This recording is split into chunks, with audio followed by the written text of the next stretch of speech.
कुछ कुछ चीजें करते रहते हैं, उसको करने की जरूरत नहीं है। वो मेरा जीवन है, मेरे जीवन के बारे में व्याख्या नहीं कीजिए, मुझे तकलीफ होती है। मेरे लिए वो बहुत गाली है। प्रयास करता हूँ कि रात से आके आपके बीच रहूं और कुछ पल आपके खुशियों के साथ शरीक हूँ। आपका आशीर्वाद के मरने तक सिर्फ अपने स्वार्थ की जीवन जीते हैं, और मेरा जीवन यही है कि मैं अपने जीवन से ज्यादा दूसरों के जीवन को मूल्यवान समझता हूँ। इसलिए ढूंढता रहता हूँ कहाँ कोई आंसू। यदि अच्छा होगा तब भी भगवान, बुरा होगा तब भी भगवान। आप लोगों का जो भगवान है उसमें मैं क्या करूंगा। और जाना तय है, यदि मौत तय है और जिंदगी जाना तय है तो फिर हम किसी से भी नहीं मांगेंगे। मतलब वो नहीं है। पीएम सीएम की जितनी ताकत है उससे कई अरब गुना ज्यादा है पप्पू यादव की ताकत है। पप्पू मेरे में ही है, ये खुर्दा के खून में है। मेरे परिवार और मेरे समाज के लोगों ने जो संस्कार दिया, यही मेरी लाइफ है। बस इससे ज्यादा मैं आप सबको, पूरी सरकार और पूरी सिस्टम एक तरफ होगी, हम अकेला एक तरफ होंगे, तब भी हम किसी इंसान के साथ खड़े होंगे। किसी जात, धर्म, मजहब और परिवार। बड़े पहलवान आगे से 3 दिन का कुश्ती होगी, जिसमें बड़े लेवल पर उसके लिए अलग से पहले ही इनाम घोषित कर दिए जाएंगे। वॉलीबॉल भी, कबड्डी की भी शुरुआत, हम कबड्डी हुई है, वॉलीबॉल की शुरुआत भी करेंगे, वो रात्रि में करेंगे। तो यदि महोत्सव होगा तो निश्चित रूप से बड़े लेवल पर कुछ काम होंगे। मैं चाहता हूं कि आपके आशीर्वाद से और आपके अनुकरणीय सोच से इस इलाके का विकास हो। हर लोग आर्थिक रूप से तरक्की करे, सामाजिक और मानवीय रूप में वो एक अच्छा इंसान बने। इसीलिए इस लगातार हम प्रयास करने के पीछे मेरा ये कारण होता है। अब अभी हमको बड़े दूर पूर्णिया से लेकर के कुर्सेला, कई घटना, कई मेला, कई के बाद हमको जाना है। लगातार कोई ना कोई बड़ी घटना घटित होती रहती है। फिर भी मैं प्रयास करता हूं कि रात से आके आपके बीच रहूं और कुछ पल आपके खुशियों के साथ शरीक हूं। आपका आशीर्वाद और स्नेह लेने का हमें अवसर मिले। आपके सानिध्य में रह के जो संस्कार हमें मिला है, हम उस संस्कार को बड़ी ही उत्कृष्ट रूप से संपूर्ण मानव जीवन के निर्माण में लगाना चाहते हैं। मेरा लक्ष्य कंप्लीट मानवीय है। दुनिया में कौन आदमी क्या करता है दाएं बाएं मुझे कोई लेना देना नहीं, राजनीति से कोई मतलब नहीं। मैं जानता हूं परिस्थिति और मुद्दे हीरो बनाते हैं, भीड़ हीरो नहीं बनाते। आज तक दुनिया में किसी को हीरो भीड़ ने नहीं बनाया। राम की संख्या भी कम थी, कृष्ण की संख्या भी कम थी, शिव की संख्या भी कम थी, मोहम्मद साहब की संख्या भी कम थे, बुद्ध की संख्या भी कम थी। मात्र अशोक 6 भाई, सिकंदर बाद में बना।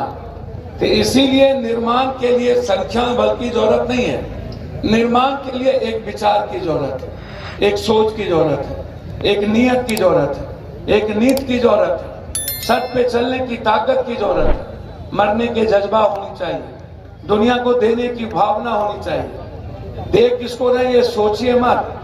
यदि सोचिएगा, यदि मैं सोच लूं, यदि 10 लाख, 2 लाख, 4 लाख डेली लोगों के बीच चीजें जाती है, और यदि मैं रात में सोचूं कि क्या हुआ, तब तो हार्ट अटैक हो जाएगा, तब तो लोग मर जाएंगे। तो इसीलिए जो सेवा करने वाले लोग होते हैं ना, जैसे गुरु गोविंद, मदर टेरेसा नहीं, उन्होंने तो जस्टिस क्राइस्ट के मिशन को पहुंचाने के लिए काम करती थी। सेवा था हजरत हुसैन जिसने कुर्बानी दी, सेवा था बुद्ध जिसने संपूर्ण चीजों को छोड़ के मानव कल्याण की बात की, सेवा था गुरु गोविंद जिसने चारों बच्चों को चुनार में चुना दिया। इसलिए जो बात है बिल्कुल मिथ्या है, फालतू बात हमेशा विधायक जी आप कुछ कुछ चीजें करते रहते हैं, उसको करने की जरूरत नहीं है। वो मेरा जीवन है, मेरे जीवन के बारे में व्याख्या नहीं कीजिए, मुझे तकलीफ होती है। मेरे लिए वो बहुत गाली है। मैं ऐसी चीजों के मामले में मैं कभी ना हूं, ना था, ना आगे रहूंगा। मेरा आप जानते हैं मैं क्या करता हूं, आपको मेरे बारे में पता है हम दुनिया में क्या करते हैं, दुनिया के लिए कैसे जीते हैं। यदि आप जान लाइएगा तो आप यहीं मर जाइएगा। इसीलिए बहुत छोटी चीजें हैं। मैं कोरोना की थोड़ी सी बात चर्चा की आपको। मैं आज भी कहता हूं हम सबको एक अच्छा और नेक इंसान बनना चाहिए, और पूरा देश मेरा परिवार है। 135 करोड़ लोगों के जीवन के लिए हम कैसे काम करें। हमसे लोग पूछता है कि आप सोते क्यों नहीं, आप कौन सा टेबलेट खाते हैं। हमने कहा आप भी टेबलेट खा लीजिए, आप भी जग जाइए। क्या दिक्कत है? टेबलेट बिक रहा होगा तो आप भी खा लीजिए। मैंने कहा कि नींद इसलिए नहीं आती है, आपको नींद नहीं आता है जब आपका बेटा बीवी बीमार होती है तो आप परेशान होते हैं। मुझे नींद तब नहीं आती है जब पड़ोसी परेशान होता है। तो आपने हमें फर्क यही है कि आप पैदा से लेके मरने तक सिर्फ अपने स्वार्थ की जीवन जीते हैं, और मेरा जीवन यही है कि मैं अपने जीवन से ज्यादा दूसरों के जीवन को मूल्यवान समझता हूँ। इसलिए ढूंढता रहता हूँ कहाँ कोई आंसू तो नहीं बह रहा है।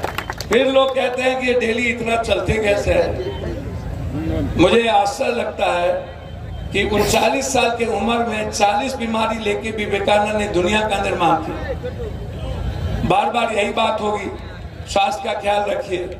अरे भैया, एक तरफ आप कहते हैं अच्छा हुआ तो भगवान, बुरा होगा तो क्या पप्पू? यदि अच्छा होगा तब भी भगवान, बुरा होगा तब भी भगवान। आप लोगों का जो भगवान है तो उसमें मैं क्या करूंगा? और जाना तय है। यदि मौत तय है और जिंदगी जाना तय है तो फिर हम किसी से भीख नहीं मांगेंगे और ना ही अपनी जिंदगी की किसी से हम हाथ उठाएंगे। जिंदगी जितने दिनों तक है वो दूसरों का है, सर्वस्व है। हम सब मिलके एक अच्छा काम करें। आने वाला समय में जो हमें हमारे हिस्से की भूमिका होगी, जो वक्त हमको देगा और जो विचार मेरे में है, मैं कोशिश करूंगा। आज भी हिंदुस्तान का पीएम सीएम कोई हो, मतलब वो नहीं है। पीएम सीएम की जितनी ताकत है उससे कई अरब गुना ज्यादा पप्पू यादव की ताकत है। पप्पू कौन क्या करेगा हमको नहीं पता। हम जो चाहे हैं वही हुआ है, हम जो चाहेंगे वही होगा। नीतीश नरेंद्र मोदी को जितनी कुर्सी जात धर्म पर ले लेना हो ले ले, देना तो पप्पू को ही है, किसी और को नहीं है। और यह प्रवृत्ति मेरे में ही है, ये खुर्दा के खून में है। मेरे परिवार और मेरे समाज के लोगों ने जो संस्कार दिया, यही मेरी लाइफ है। बस इससे ज्यादा मैं आप सबको बधाई देता हूं। आज दुर्गा पूजा, दुर्गा आज नवमी है। आप हमेशा गरीबी और गरीब सबसे आप दूर रहें। अभाव आपको कभी परेशान ना करे, कोई भी डर आपके जीने में, आपकी जीने की आजादी में दखल ना दे। मैं कभी कभी सोचता हूं जब कोई ताकतवर आदमी किसी गरीब आदमी या किसी कमजोर आदमी का कुछ दखल करने लगता है, जबरदस्ती लिखवाता है, जबरदस्ती किसी का पैसा लूटता है, मुझे लगता है कि निश्चित रूप से ऐसे लोगों को खत्म हो जाना चाहिए, मिट जाना चाहिए। चाहे वो मेरा बाप ही क्यों ना हो, मेरा भाई ही क्यों ना हो, मेरा नाना ही क्यों ना हो। यदि कोई भी गलत रास्ते पर चलकर किसी को आंतरिक रूप से उसके आने वाले बच्चों के जीवन को दुख पहुंचाता है तो वो समाज के लिए कोर है, वो किसी भी परिवार और किसी भी चीजों के लिए कोर है। वो हमसे उम्मीद ना करें, हमारे नॉलेज में आएगा तो हम उसके खिलाफ होंगे ही होंगे। इसको, इस बात को समझ लीजिए।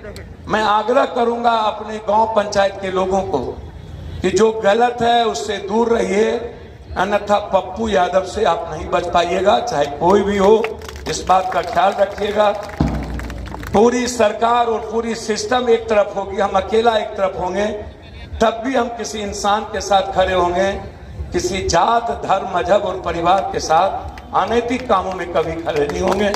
मैं इन्हीं शब्दों के साथ दशहरा के इस संकल्प दिवस पर मैं आपको विश्वास दिलाता हूं, मुझको जितनी क्षमता आपने दी है वो सारा मैं गरीबों के लिए लगा दूंगा।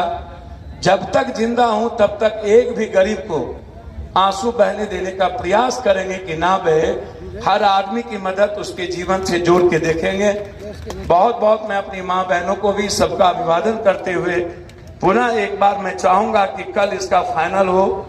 यदि आप कल दिन में 12 बजे से 2 बजे तक, 3 बजे तक यदि आप कमेटी देख लीजिएगा तो निश्चित रूप से कमेटी तय करके इसका अनाउंसमेंट कर दीजिएगा। और कल फाइनल होगा तो मैं बड़े लेवल पर कुछ चीजों को कर पाऊंगा। आप सारे कमेटी से पूछ करके चारों जगह से जो लोग आए हैं और उसमें से जो नंबर 1 to 5 10 लोग हैं उसका चयन करके बेटियों में भी उसमें रखिए एक बेहतर तरीके से। कल 24 का कार्यक्रम भी है, 26 का भी है।